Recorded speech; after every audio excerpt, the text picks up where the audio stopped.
What's up, everybody? iIrvingTV here, iIrvingTV, whatever you want to call me, as long as it's not the disrespectful, because it gets disrespectful, I will reach across the screen / speakers. No, I do not promote violence. I do not condone of violence unless you're defending yourself. That's a whole nother story. And I'd like to welcome y'all to episode 2 of Squirrel Moments, the podcast. I told y'all that I was going to be consistent with this. I told y'all that I was going to do this, and you know, I like to keep my word. So we are on episode 2 right now. I definitely love the results of episode 1. I know it didn't really get a lot of views, but then again, I'm still up and coming, so I don't expect a lot of views and all that kind of stuff. But the people that did listen to it, I did get a lot of good feedback off that. So yep, we on episode 2 right now, and the date of this podcast is January the 31st, 2021. And what's funny is right now it's Sunday, and technically I was supposed to work today, but it is snowing outside, and I do a lot of driving on my job, so didn't have to go to work today. Unfortunately, it's a good and bad thing to it. The good is I don't have to go to work. The bad thing is I don't get paid for it. So that's a whole nother story. So I decided, let's not record the podcast because I work every weekend. So, and usually I don't make content on the weekend because, again, I work on the weekend. But since I'm off, I might as well do it. But anyway, so I'm just in the house chilling right now. If you're watching the video version of this, you see I got my sweater on. And that's because it's a little cold. I did turn on the heat a little bit because it is a little cold. But anyway, enough about my personal stuff. We're going to go ahead and get into it today. But before we go ahead and get into it today, for anybody that's watching the video version, which is YouTube. Which is y'all will learn that about me that I cannot talk. I said it in the first episode. But anyway, what was I ready to say? Oh goodness, I'm having another squirrel moment. Right. So if you're watching the video version, which is on youtube.com/iIrvingTV, if you like what you see, press that subscribe button, press the like, drop a comment, all that kind of stuff. If you're listening to the audio version, whether it's on Spotify, Anchor, Apple Podcasts, all those platforms, whatever platform you're listening to this on, go ahead and rate it, whatever the rating system works, and don't make up a rating just because you're showing support, although I appreciate it. If you really like it, go ahead and give it a rate. If you don't like it, don't rate it 1 star, whatever. I prefer 5 stars, but I want people to be honest, so that way I can improve on my content. But anyway, I'm going on a whole tangent. Also, go follow all my social medias, which iIrvingTV, Twitter, Snapchat, Instagram. I'm on TikTok now, which I make content on there now. So, and TikTok is actually pretty fun. I've only made like a few videos on there, well, 2 original videos on there for TikTok, but so far it's been fun. So there's that. And then if you want to financially support the podcast, again, you're not obligated to. If you don't want to, that's fine. But if you want to show support for the podcast, financial support, my Cash App is $iIrvingTV. And if you're watching the video version, it should be somewhere on the screen, right here, somewhere, whatever. But yeah, let's get into it. I've been talking for too long today. But well, already, whatever. I can't talk today. Anyway, back to it. So the first thing we're gonna get into some news stuff that I want to get into, that I want to discuss. The first thing is Microsoft was tripping, Xbox was tripping, and this is what I mean by they was tripping. So y'all know that Xbox Live for the longest cost about $60 a year, or $10 a month, or $20 or $25 every 3 months, right? And it's been like that for the longest, although when I first got into Xbox Live, it was $50 a year before they increased it to $10. I mean, increased it by $10, which means it'll be $60 a year, which still ain't bad. But recently, what they tried to do, keyword, and y'all already know, probably already know about this, but what they tried to do is double the price. So instead of $60 a year, they tried to increase it to $120 a year. Now, y'all hearing that right now, y'all probably like, what in the world is Xbox thinking? I said the same thing too. Yeah, they was tripping. Here's the thing. People, the community, the gaming community was so pissed. They were so mad, and they voiced this anger. You know, they was tweeting about it, they was talking about it. So many people was upset that Microsoft backtracked. They backtracked because they know they pissed off a lot of people in that moment. They thought they could get away with it, and they didn't. Many people voiced their concerns, and they backtracked. And what they said was, what they did was, it went from 120. They brung it back to $60 a year. So, matter of fact, let's go pull up this article real quick, which is from The Verge, and I'm only gonna read like bits and pieces of it. All right. So, Microsoft backtracks on Xbox Live Gold price hike. So, here's the part that I'm going to read. Microsoft has reversed its controversial Xbox Live price increase. The company announced a price hike on Friday. Now, this article, let me go back real quick. This article was posted on January the 23rd. So this is a little old, but still, I wanted to get my input on this. But the price hike on Friday, that would have doubled the cost of a yearly subscription to the service, which is required to play games online on Xbox consoles, to $120 for many users. Now, though, Microsoft says the price will stay the same. Beyond that, Microsoft, and here's the good part. We got so angry at Microsoft. This is what they did.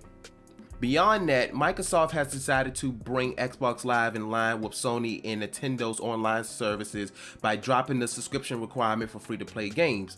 Popular free-to-play titles like Fortnite are playable on PlayStation consoles and the Nintendo Switch without an online subscription, but you still needed one for Xbox consoles.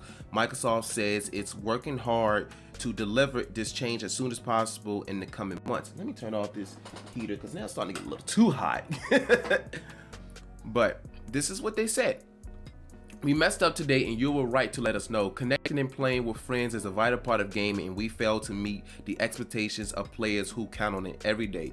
As a result, we have decided not to change the Xbox Live Gold pricing. So, yeah, we scared them to change the price back. So, here's the thing, right? Here's the thing. Doubling the prices? Hold on, let's go back real quick. So when I was reading that part about the free-to-play section, see, here's the thing. PlayStation and Nintendo, and if you want to go to the PC realm as well, all the free-to-play games, like you have, of course, Fortnite, you have Warzone, you have Apex Legends. All those are free-to-play games. And on every platform with the exception of Xbox, you had to pay for their services. So if you didn't have Xbox Live Gold, you couldn't play those free to play games. But if you had like a PlayStation or Nintendo or PC and you download the game, you could play it as many times as you want. You ain't had to have no additional subscriptions or anything like that. Xbox was the only one. So I find this part funny because we scared them so bad that not only they reverted the price back, but they also said that now their free-to-play games are going to be literally free to play. You don't have a subscription. Now here's the problem that I have with Microsoft and Xbox. You picked the worst time to increase the prices. Not even the fact that y'all doubled the prices. Well, that too. That was the biggest problem, the fact that y'all double it. But it was the timing as well. During a pandemic, people are losing jobs, people are getting sick, people don't have a lot of money, and you're gonna double the price. This is, when it comes to gaming, me as a gamer, and I'm making sure all my stuff is working. Excuse me. Me as a gamer, one of my biggest escapes, I should say, is gaming. That's what I love to do. I love to game. That's one of my biggest escapes. And I know using the word escape isn't exactly, everybody has a way that they escape. Everybody has a way that they escape. And for a lot of people, it's gaming. There's a lot of BS going on in the world. And if you live in America, definitely in America, and people trying to escape that stuff, people trying to escape their problems, and the last thing they need is for their escapism, I think that's how you say the word, is to be more expensive, and they can't even afford what helps them cope throughout the day. And I know the argument is going to be like, well, you might as well just go to PC, or play PlayStation, play on the Switch. Some people don't have money to have multiple. I have multiple systems. I have a Switch, I have a 4 Pro, I have a Xbox One X, and I have a PC. I have all of those.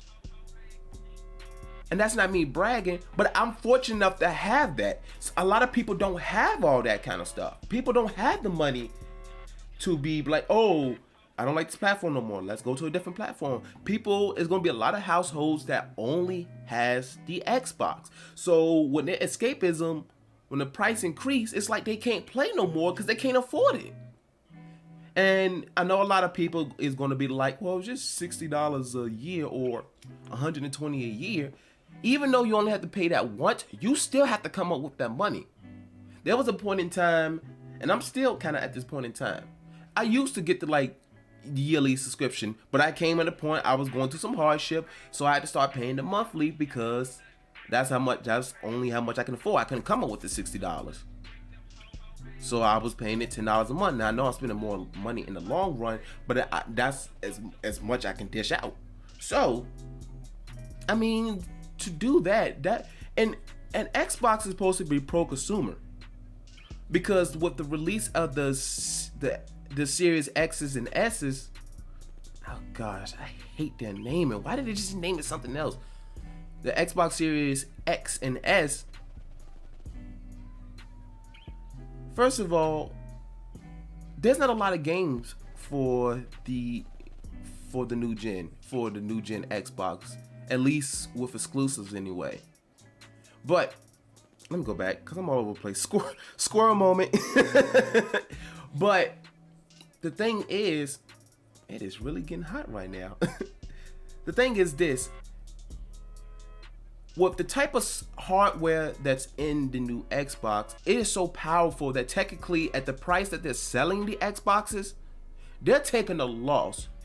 And their money, where they're supposed to be getting the money from to make up for those losses, is games, accessories, of course, subscriptions like Xbox Live and Game Pass Ultimate, which I'm going to talk about in a second.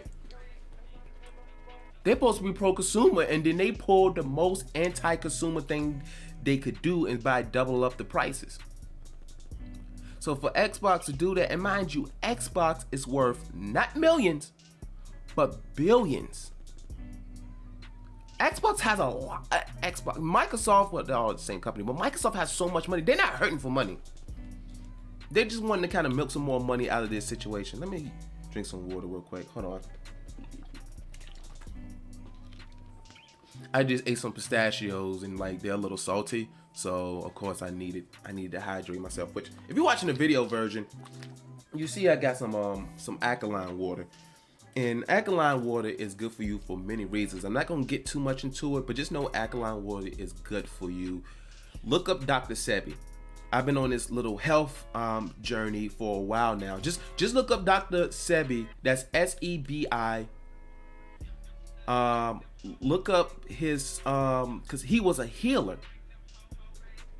So just look him up. Look up his work and all that kind of stuff. Just look him up because I'm starting to go on this health adventure. But anyway, that's a whole nother story. Let me take another drink. I'm all over the place. Where am I going with this? But this is the reason why I named the podcast Squirrel Moment, because I'm literally all over the place. I have ADHD, so I'm literally going to be all over the place. But anyway, yeah, Microsoft literally pulled an anti-consumer move with this. So, and I see what they're trying to do, because Xbox has this thing called Gamer Pass or Game Pass, which, if you don't know what that is basically the Netflix of gaming, where you can basically play as many games you want, whatever games that's available on the platform. Just like Netflix, whatever movies that's available on the platform, you can watch those movies unlimited as long as you have, you know, the service. And because really, Game Pass Ultimate, which is the biggest one, is about $15 a month. So if you think about it, $15 a month for 12 months. Let's see, I'm doing some math here. Math wasn't my favorite subject. You'll be paying $15 a month for 12 months. You're paying $180. And with Xbox Live, you're paying $120 a month. So, with that being said, I think they're trying to push more people towards Game Pass, because with Game Pass Ultimate, this is what you have. You can play as many games as you want that's on the service on the Xbox. Not only on the Xbox, but also on PC as well. You also will still have Xbox Live, and also cloud gaming as well. And if you don't know what cloud gaming is, basically I can use my cell phone right now, and whatever games are available on that cloud, I can play wherever I want, as long as I have good internet connection, or a good service per se. And I can literally connect my controller, to my phone, and I can play games on my phone. I'm not gonna get too much into it. Matter of fact, I recently just got the Ultimate Pass, so I'm gonna discuss it more on a separate video. But they was having a special where it's like the first 3 months is $1 a month, and after that it's $15. But long story short, I see what they're trying to do, but at the same time, this isn't the way to go. You know, the way to do it. It definitely ain't, because Xbox definitely made a lot of people mad, and we scared them. We scared them into going back, and that's what we need to do more often. We need to speak with our wallets. If we get mad at something, we need to stop giving these companies money, and then they're gonna start paying attention. So, anyway, I think that's all I wanted to talk about as far as the whole Xbox Live prices going up. I mean, it was just that wasn't smart by Microsoft. That was a bad decision. But anyway, let's go into the next thing. And the next thing is, which, since we're talking about pro-consumer, anti-consumer, let's talk about Cyberpunk 2077. Now, anybody that's in the gaming community, even if you're not in the gaming community, you might have heard a little bit about Cyberpunk. Cyberpunk, its launch last month, December, whatever, was very disappointing, because there was a lot of expectations for this game. So, here's my thing. Here's my thing about Cyberpunk. They should have delayed it. They should have delayed it for another couple months or even a year. Yes, people would have been mad, people would have been upset, but I'd rather have that as a business, as somebody, because mind you, my goal is to be an entrepreneur. So I'd rather give somebody a quality product and lose out and take some losses than give an unfinished product, take the money right then and there, and then piss people off, and then I don't have business because people not coming because I'm giving out BS product. So, and they were supposed to be, CD Projekt Red, because they're the ones that made the that worked on The Witcher 3, and that was, from what I heard, is an amazing game, and it's on the Game Pass, in which I'm gonna play that. I actually already downloaded it, so I'm gonna play that sometime. I don't know if I'm gonna put it on the channel. I'm probably not, because I kind of want to play that by myself. But the thing is this. Let me pull up this article real quick, which is from Bloomberg. And I'm going to read this portion of it because I want to kind of prove my point on this. So, let's see. So we're going to read this part right here. Part of the fans' disappointment is proportional to the amount of time they spent waiting for the game. Although Cyberpunk was announced in 2012, now mind you, in 2012 we still had the 360, PlayStation 3, and the Wii, I believe, / the Wii U. That's a whole nother topic, but that was during that generation. And the Xbox One, PlayStation 4, and all that, they was getting ready to come out, or may have already came out. So how many years was that? 2012?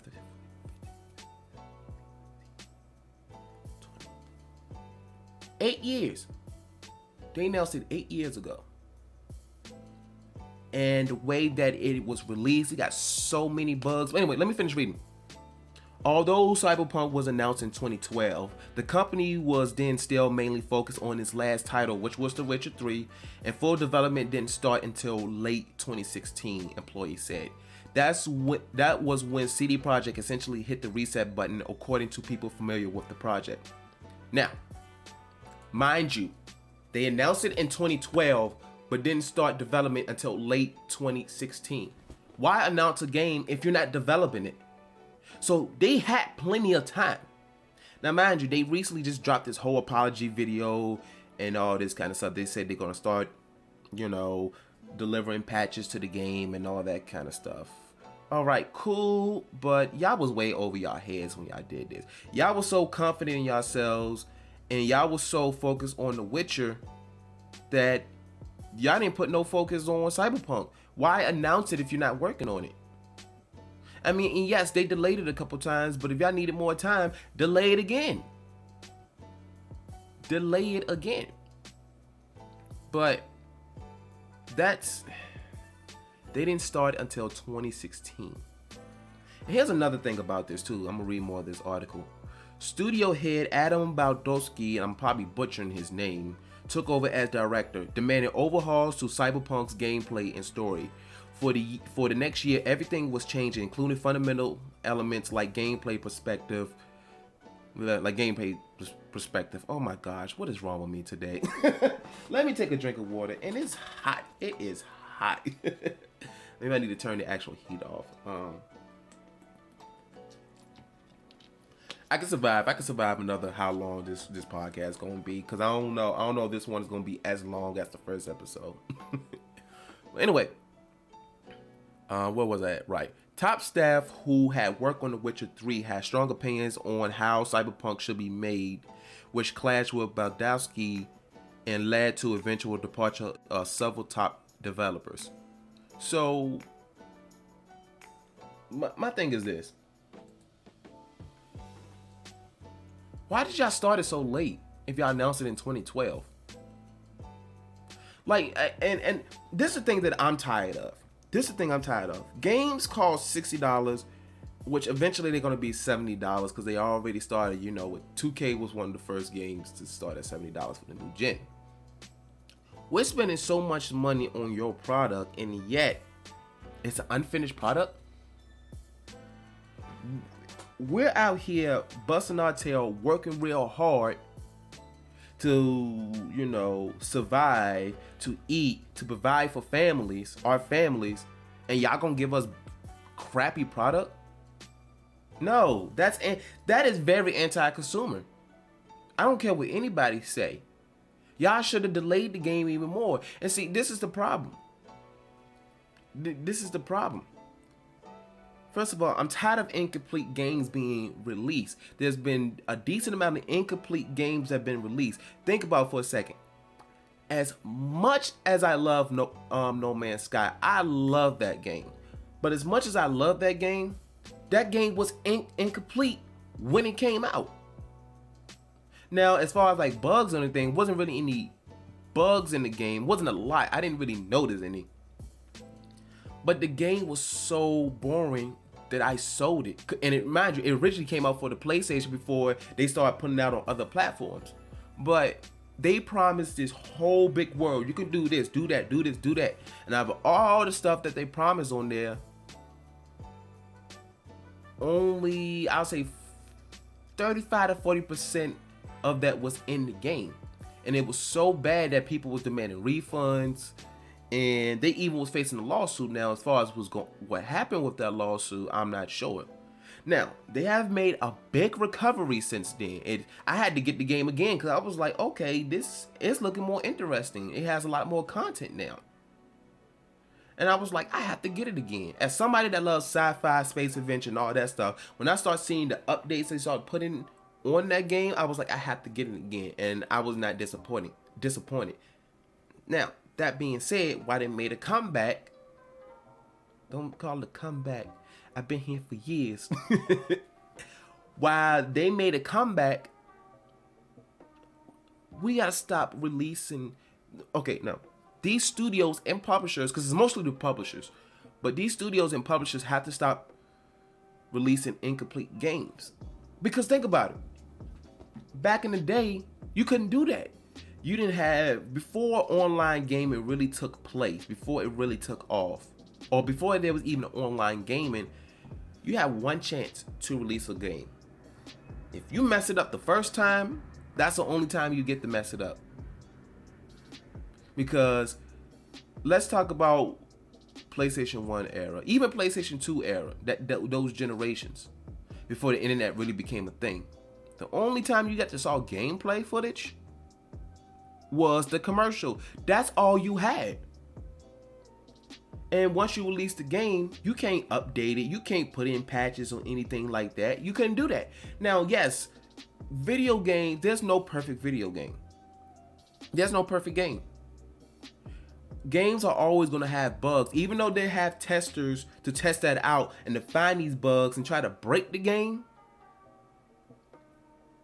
There's always going to be small bugs that kind of get through. And it's going to happen. But there's a difference between not catching those bugs because you didn't see it and knowing that it's bugs in there, and yet you still release it. Because here's the thing. Again, they was developing this game, or they announced the game, I should say, in 2012, but didn't start working on it until 2016. And the thing is, months before the release in December of 2020, there was a lot of people that was testing out the game and all this stuff. They invited some people to play like a demo and stuff like that. But here's the thing. All the footage that you see online that they put out before the release of the game, of these people playing the game, CD Projekt Red was like, you can only put out this footage. You can't use this footage. You can't use this footage. You can only use this footage. And all the footage that was put out was for the new or current gen now. Everything that was for the PlayStation 4 and the Xbox One, they canned those. They was like, you can't put that out or you get in trouble. I don't know the exact ramifications, but they was like, you can't put this out. You can only show the, basically they said, we know this game is crappy. Let's try to, slide this under the rug, and we're still going to release this game regardless. So they knew the game was messed up. They knew that the game was incomplete. And for them to release it and try to hide the fact, now again, it was most likely the publishers than the studio, because the publisher is the ones that's putting out these games. The studio is the ones that make them. But still, they just wanted the money. And that's the problem. CD Projekt Red was supposed to be pro-consumer, one of the most pro-consumer studios out there, developers out there. Now, mind you, I always give props to developers, because when it comes to making a video game, first of all, it ain't cheap. Making video games is expensive. And actually, when I last looked up the most expensive video games, we're talking about hundreds of millions. Let's see. I'm actually about to Google it right now. Cyberpunk. I'm all over the place, y'all. Squirrel moment. All right, Cyberpunk 26.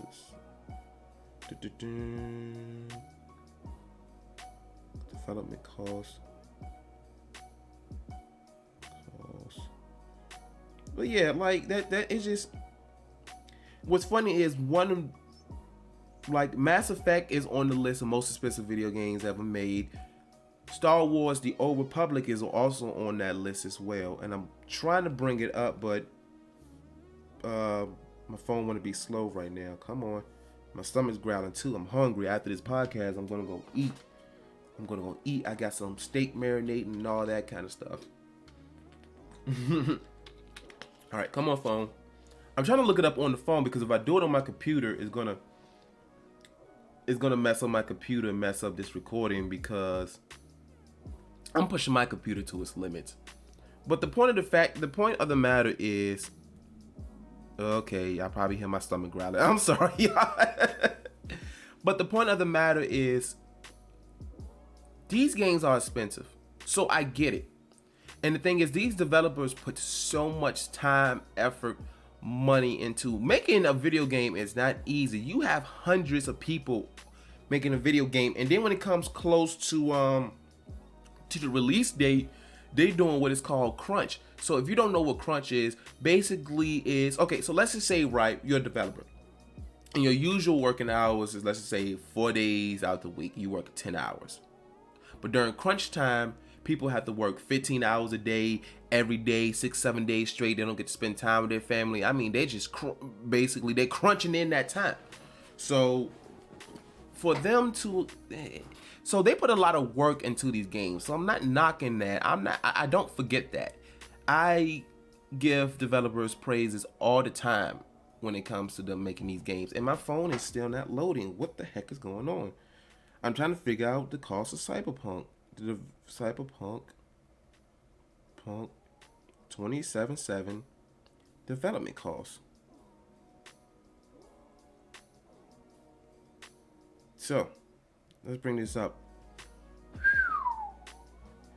$313 million to develop this game. So don't get me wrong, I know it's a lot to it, but y'all spend this much money and still made a crappy game? Hold on. Let me look up.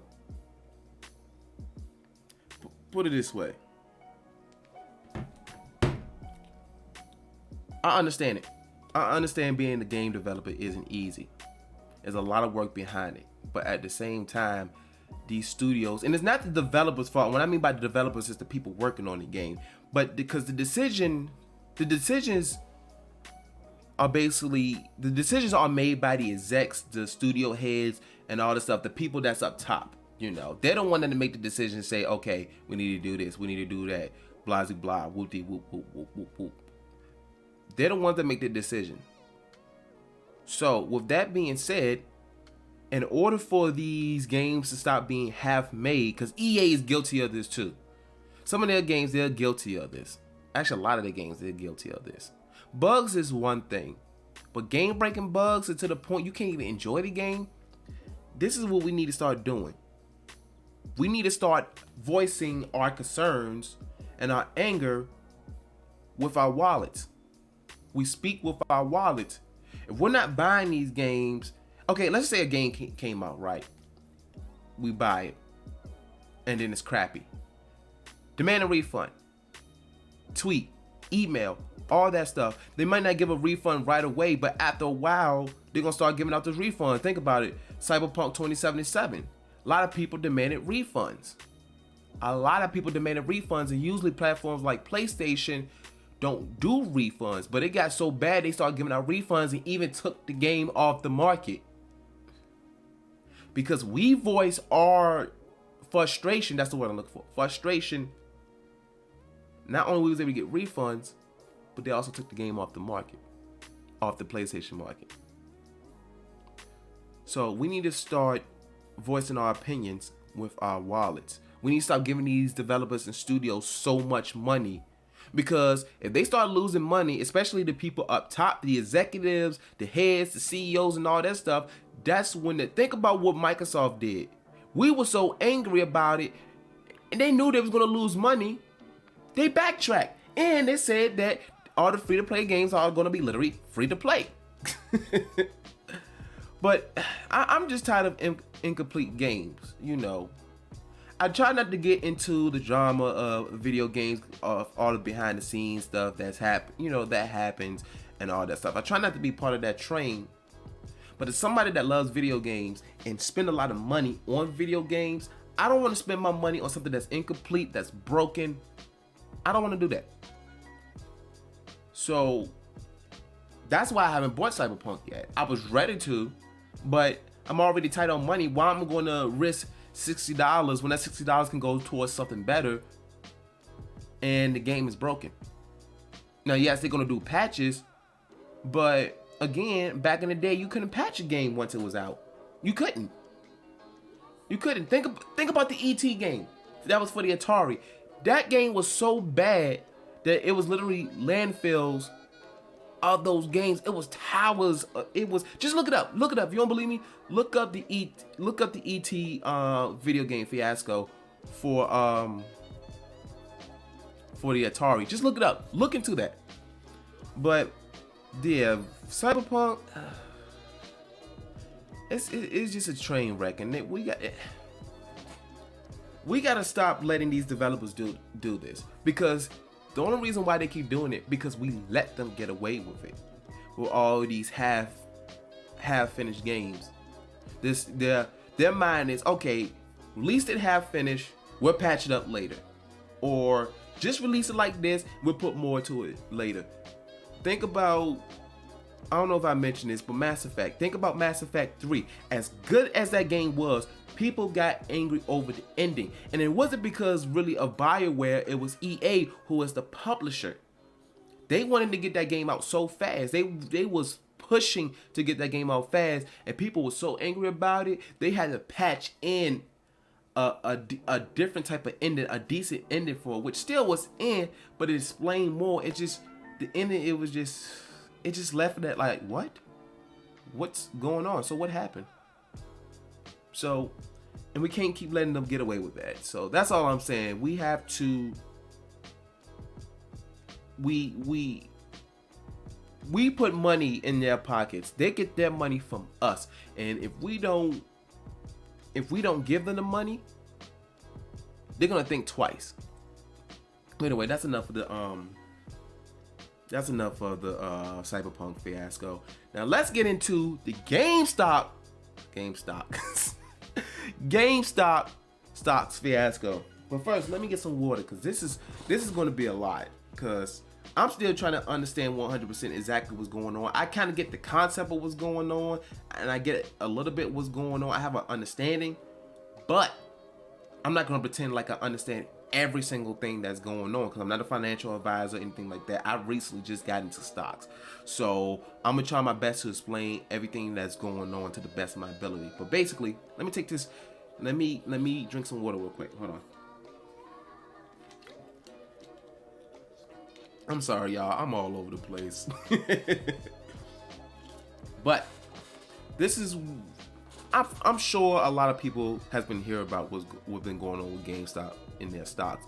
Now, we all know that GameStop, they for years they have not been financially doing well. They've been losing money, they've been closing up stores and all that kind of stuff, right? So we already know they haven't been doing well for a long time.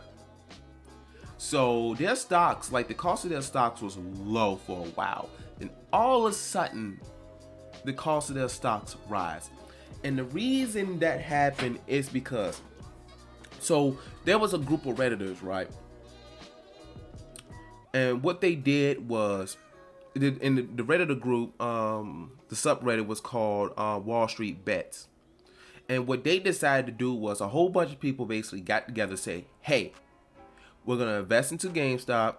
We're going to buy a whole bunch of their stocks while they're low. And what happened is it fluctuated the price higher than what it was actually worth. It went up tremendously. And then when it went up, a lot of people sold it. A lot of people became rich. A lot of people became millionaires and got a lot of money off it. A lot of people got money off it. And I should have invested before all this happened. But I was like, you know what? They're going out of business. That's why I never even thought about it, because I knew they was doing bad. But matter of fact, basically this matter of fact, let me read this article real quick. It'll explain it a little bit better. So let's get this pulled up. So, and this article is from cnet.com, and basically I'm gonna read this little portion right here.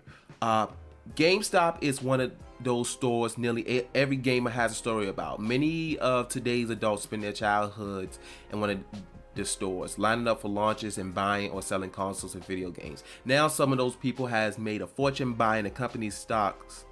Well, I cannot read. What is going on with me, y'all? It's probably because it's too hot. Buying the company's stock and encouraging their friends on Reddit to buy it too. GameStop's stock has rocketed higher than ever expected, all because activity between social media investors began pushing it up. Wall Street had bet heavily that the price would fall, leading the stock to swing wildly. So basically this was what happening. So it's this thing called short selling, right? And let me pull up the definition because I didn't really understand it at first. I'm still learning about this. So short selling is a fairly simple concept. An investor borrows the stock, sells the stock, and then buys the stock back to return it to the lender. Short sellers are betting that the stock they sell will drop in price. So what these investors are doing is they'll borrow these stocks, right?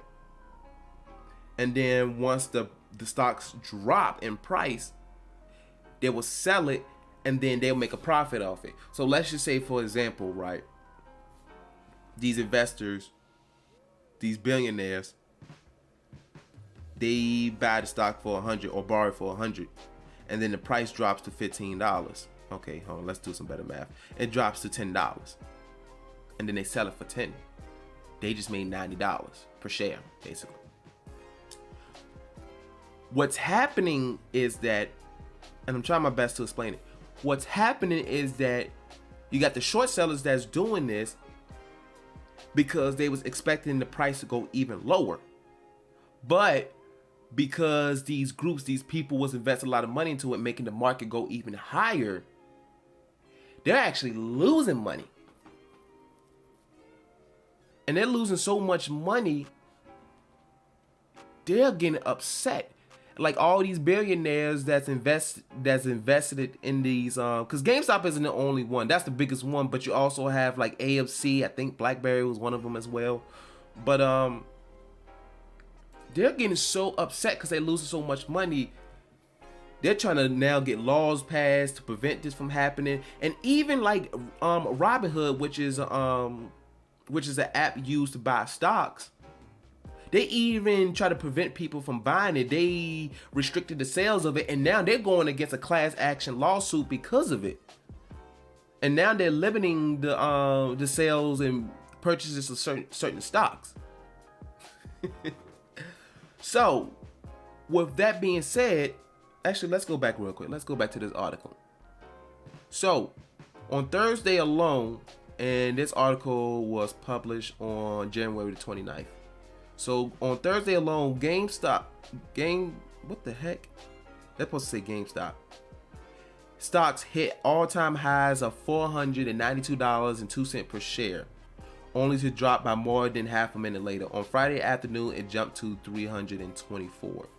So it went up tremendously because at one point, I remember one time I was looking at the stocks, and again, I'm probably explaining this wrong.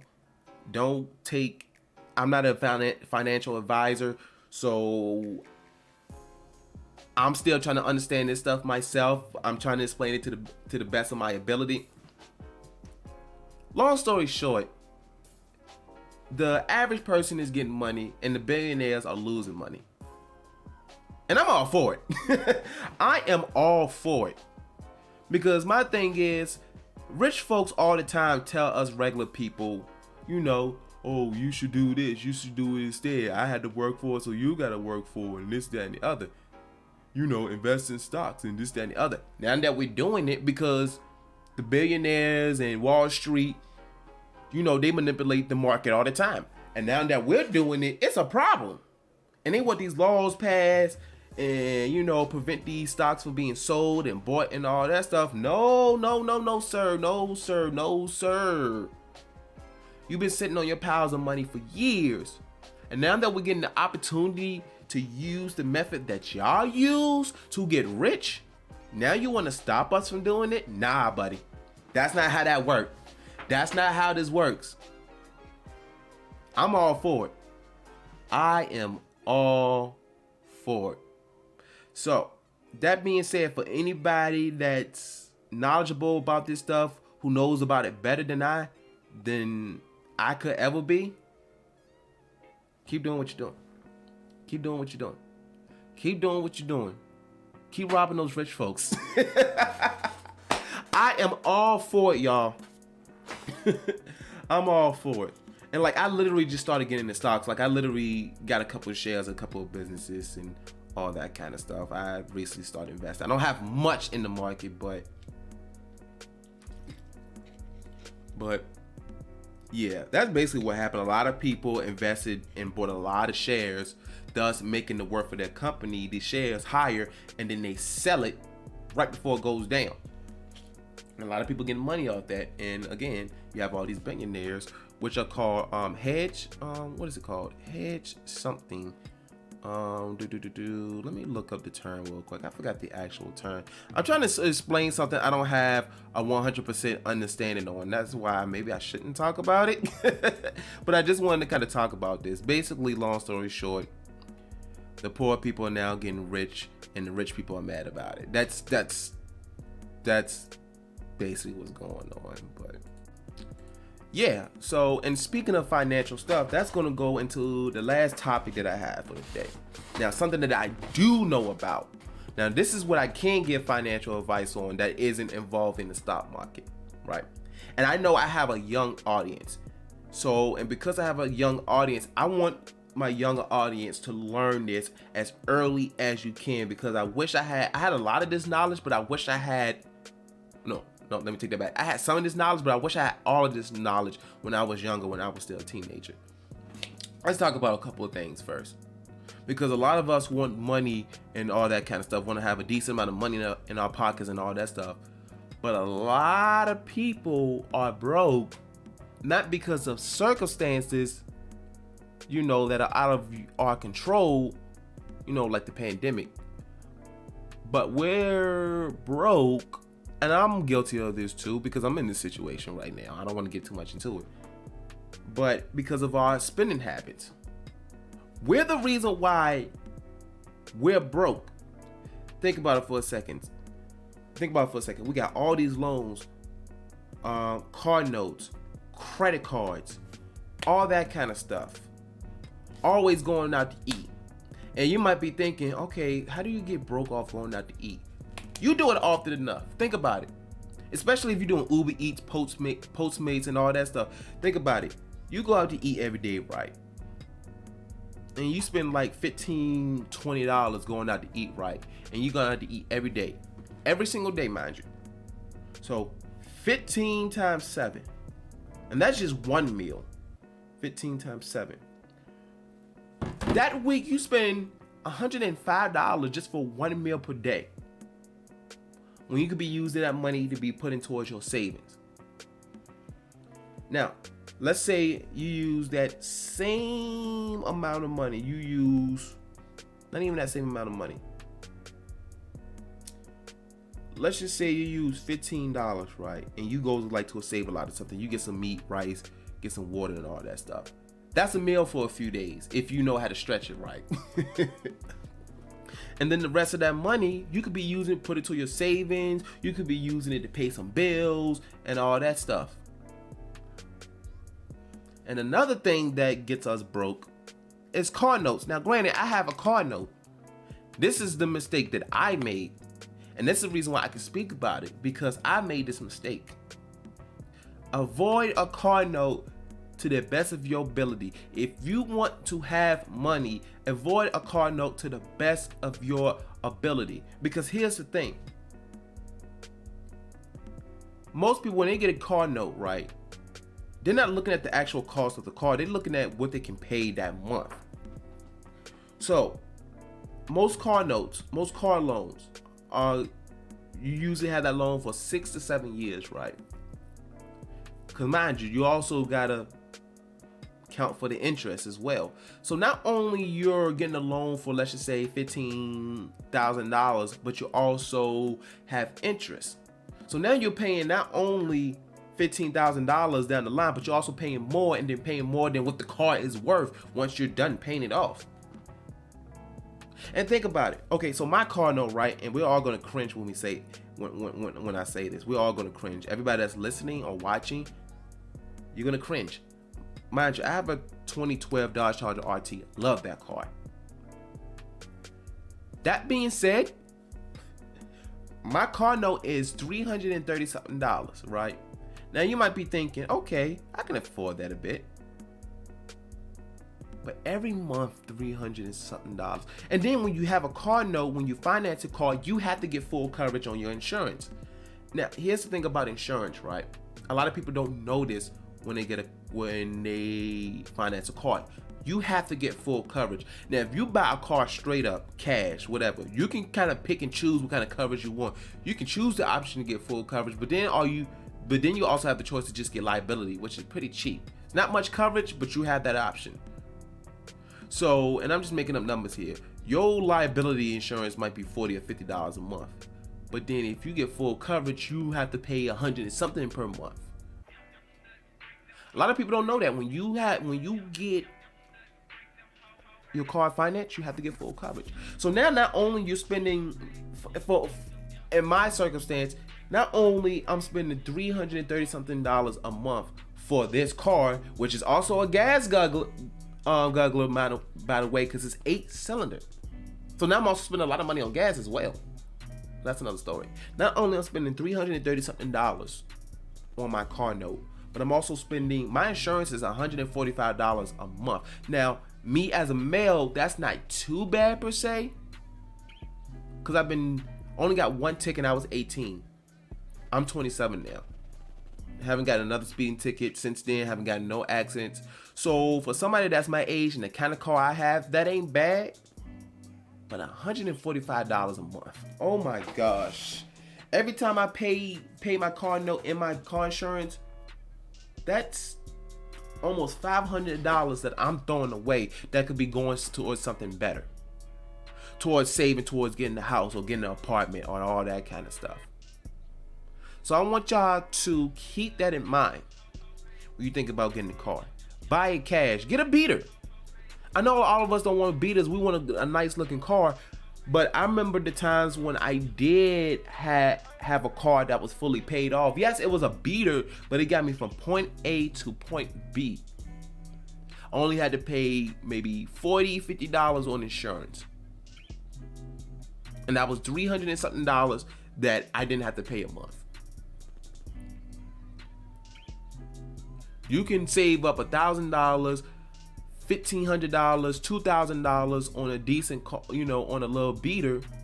Because the thing is this, we trying to keep up with the Joneses. We trying to all look good, but we going broke doing it. That car with a vehicle, and mind you, I'm a car person. I love cars, especially sports cars and muscle cars. I love them. That being said, a car is made to get you from point A to point B.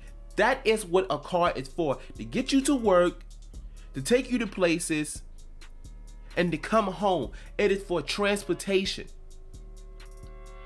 Now, before I go any further, if you want to learn where I learned my financial advice from, look up Dave Ramsey. He gives good financial advice, and it's not one of those get rich quick schemes and all this stuff. All his stuff makes sense. He tells you a lot of stuff. Y'all should check him out one day.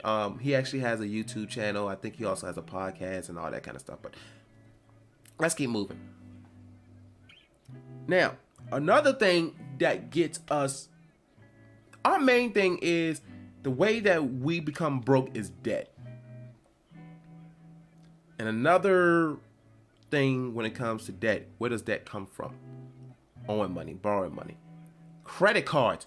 Credit cards will oh gosh, not even talk about credit cards, because right now that's one of my problems right now. My credit card, I have a credit card balances. I'm not even gonna say, it was because of circumstances, but I also had an option in the matter as well. I also had a choice in the matter. I was trying to help somebody else, trying to help take care of somebody else. But that's a whole nother topic. That's nobody's business but the person that I was trying to help. And again, that's a whole nother story. But I'm all for credit cards per se, for like, okay, emergencies, and even then that's emergencies and building credit, and which I will get to in a second. Credit cards will break you. And the reason why, okay, we have that mindset of, okay, I have this credit card, so that means I have extra money. That is not what it means. That is the amount of money that you can borrow and you have to pay back plus interest. And what a lot of people don't think, look at the interest that's on there. Now, if you don't know what interest is, that's basically, okay, so somebody, you borrow money, right? Let's just say you borrow $100, right? And then when you have to pay that person back, you have to pay them plus interest. So if your interest is 20%, not only you have to pay them $100, but you have to pay them $120 if it's 20%. That's how banks make money. Banks make money from you making loans, you know, getting a loan. And then they make money off you from not only you paying them back, but also interest as well. And that interest bill every month or whatever that period is, but I believe it's monthly when it comes to credit cards anyway. And most credit cards, if you look at their interest rate, is usually in the 20% area. So imagine you have a huge balance and then your interest is 20%.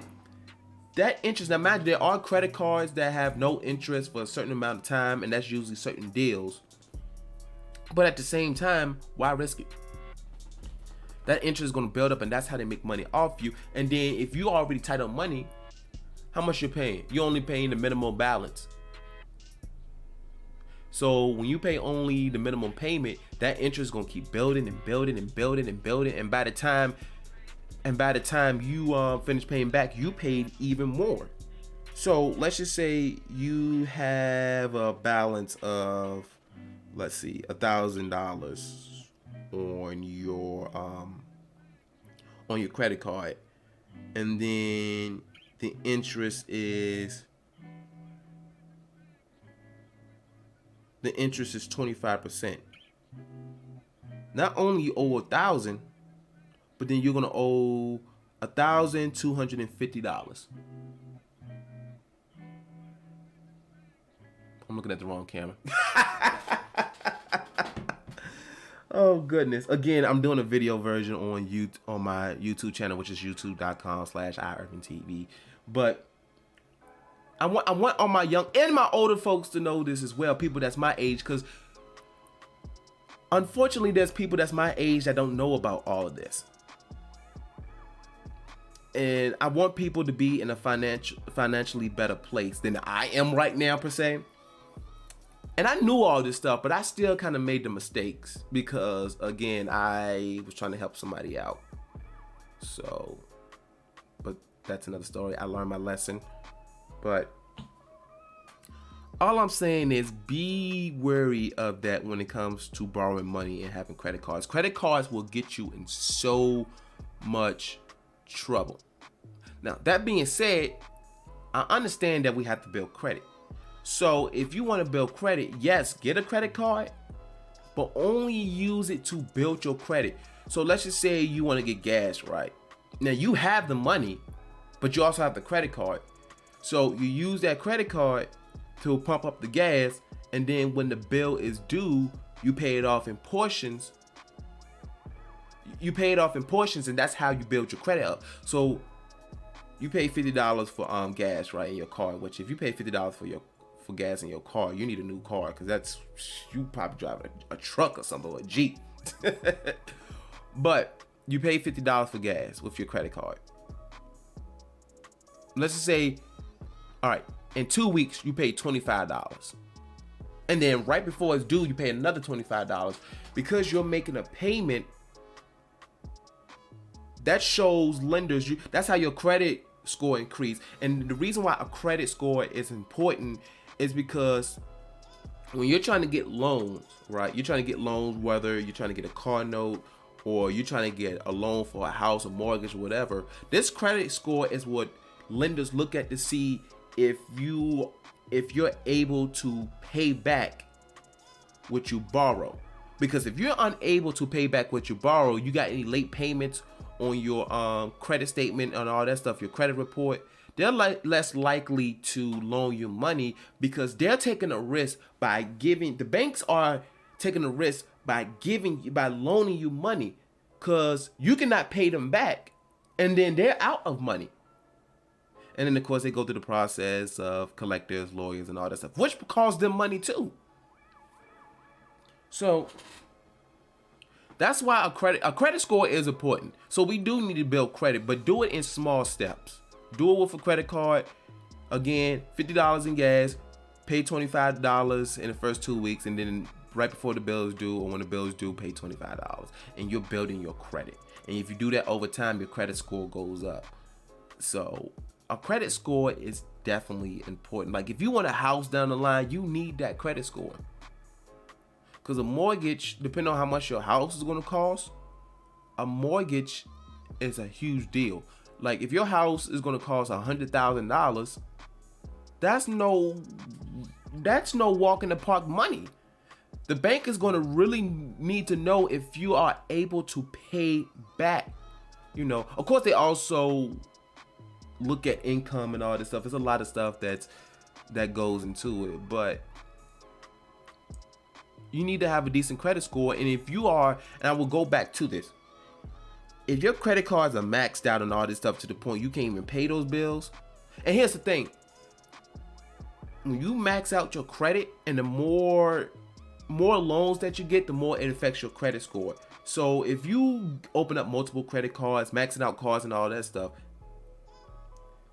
that means you're high risk, in which your credit score goes down. So you want to be low risk, so your credit score goes up, and they're more likely to give you loans. And I feel like the most important loan that you can get is a mortgage, so you can get a house. That is the most important loan that you're ever going to get. Maybe business loans as well, but that's a whole nother topic. But that's the most important loan that you're ever going to get, is a mortgage. And if your credit ain't up to par, they're not going to give you that money. They're not. And even if you're trying to get a car, like, I advise against getting a car note to the best of your ability. Because after my car is paid off, I'm not getting no car note to the best of my ability. I'm paying my cars cash. I don't care if they're beaters or whatever. I'm not getting another car note. But if you want to buy a brand new car and stuff like that, you need to have that credit. Otherwise, the banks is not going to loan you money.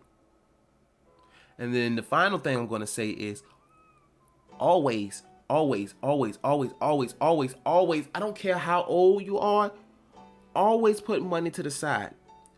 Whether it was like $5 here and there, $10 here and there, it could be a small amount. But if you put $10 to the side every 2 weeks and you can change it however you can always change it. But if you put $10, that's $20 a month that you put in your savings, right? 20 times 12, this ain't a lot of money, but that's $240 you put in your savings, right? Which isn't a lot of money at the time. But if you think about it, over time, let's just say 30 years from now, that's $7,200. Still ain't a lot, but throughout your life, when you start making more money, you can increase that from $20 a month to $40 a month to $80 a month. Hold on, I'm sorry, I need water. But this stuff is important. I want everybody to know this stuff. Always have a savings, because the reason why the average American, go to credit cards is because when an emergency happens, and again, this is basically what happened to me. When emergencies happen, they're so busy spending their cash that they don't have the cash to respond to emergencies. So what they end up doing, going to their credit cards. And then they try to pay that back. But you already in financial, trouble. So now you're trying to escape that financial trouble while also try to, get away from the other financial trouble. And then it gets to a point you can't pay everybody back, and then you got to do bankruptcy. If you don't know what bankruptcy is, it's basically a process where somebody or companies, because companies do it all the time, billionaires do it all the time, where it's like a process of when you can't pay everybody back. So it's a process of basically forgiving those loans, or I don't know the whole exact process, but it's basically when you don't have the money to pay everybody back, and then either you don't have to pay these people back because of whatever, or you still got to pay them, but now you don't have to pay interest. So definitely definitely look more into bankruptcy. I need to also look into it as well, not because I'm filing for it, but I just want to know more about the process and all that stuff. And yeah, and bankruptcy is not an easy process. It's not from what I heard. But you don't want to be in bankruptcy. You got collectors calling your phone every so often, say, hey, you owe us money, and then you're getting notices in the mail saying, hey, we're gonna take you to court. That's not a good feeling. That's definitely not a good feeling when you can't pay, when you have a whole bunch of people trying to seek money from you, when you can barely even take care of yourself. So definitely have savings. Even if it's just $500 in your savings, that's more money that you had in your savings than you had before. Because if something happens, you can go to that $500. Let's just say you have an $800 emergency, but you have $500. Now you just need to come up with $300. But if you didn't have that $500 at all, you got to put that $800 on a credit card or something like that. So just have a savings. Be aware of debt. Learn more about debt. You don't want to be in debt. I mean, you're always going to have to owe people money. But there's a difference between owing people money because, utilities and all that stuff, or insurance and all that stuff, than owing people money because you borrow money. I'm done with borrowing money. I don't want to borrow money no more. I don't want to do loans no more. The only loan I want to have, the next loan I want to have is a mortgage. I'm not even gonna get on the topic of student loans because I have mixed feelings about it. I always say if you can avoid student loans, try to always get scholarships, grants, community college, and all that kind of stuff. Because that's what I do. I do community college right now, and I have, other than paying for like textbooks and supplies and all that stuff, I haven't had to take out a single loan. And I didn't even take out loans for those textbooks and stuff like that. I've been getting grants and all that kind of stuff. So I want all like my young people that are watching, whether you're 10, 15, even if you're my age, just be aware of that. And also check out Dave Ramsey, not Gordon Ramsay. Gordon Ramsay is the chef. Dave Ramsey, check him out. Dave Ramsey is actually like the money version of Gordon Ramsay, because Dave Ramsey will literally yell at you for being stupid. When you mean by stupid, being stupid with money, got all these crazy loans, credit cards. And like when I listen to a show, at least when I used to listen to it, and the only reason why I don't listen to it now, because I'm gonna feel ashamed of myself. But the reason why, what's funny is when I be listening, when people be saying like, when I listen to some of these people and the debt that they're in, my debt is minuscule compared to theirs. They be in hundreds of thousands of dollars in debt. Some even be millions of dollars in debt, and only make like $50,000 a year and stuff like that. So the point I'm trying to say is, live within your means. Spend less money. Don't spend more money than you have to. It's okay to have fun, but don't be going out to eat every day. Don't be using Uber Eats every day, because Uber Eats almost doubles the price of your food because of deliveries, fees, and all that stuff. That's why I literally, for my weight goal, for both my weight goals and financial goals, I deleted my Uber Eats, Postmates, all that stuff. Any food delivery service, I deleted that off my phone. I deleted it all. So that's all I gotta say about that. And that's everything that I have on my my podcast show notes. And yeah, so if you've been listening or watching this far, if you made it to the end, I appreciate everybody that's been listening, watching, that's been supporting, all my subscribers, all, my audience, whatever, because I do have fun making this content. That's why I'm also doing this podcast as well, just to also expand, because again, I expressed this in the first episode, I want to be a full-time content creator, and I know it's a lot of work. So in order to be a full-time content creator, you have to garner an audience. So I appreciate all the support, people that comment, like, if you decide to make a donation, I appreciate those donations. And I'm going to end it here. So everybody have a good day. And I always end all my videos and stuff with this: promoting peace, gaming, and wings.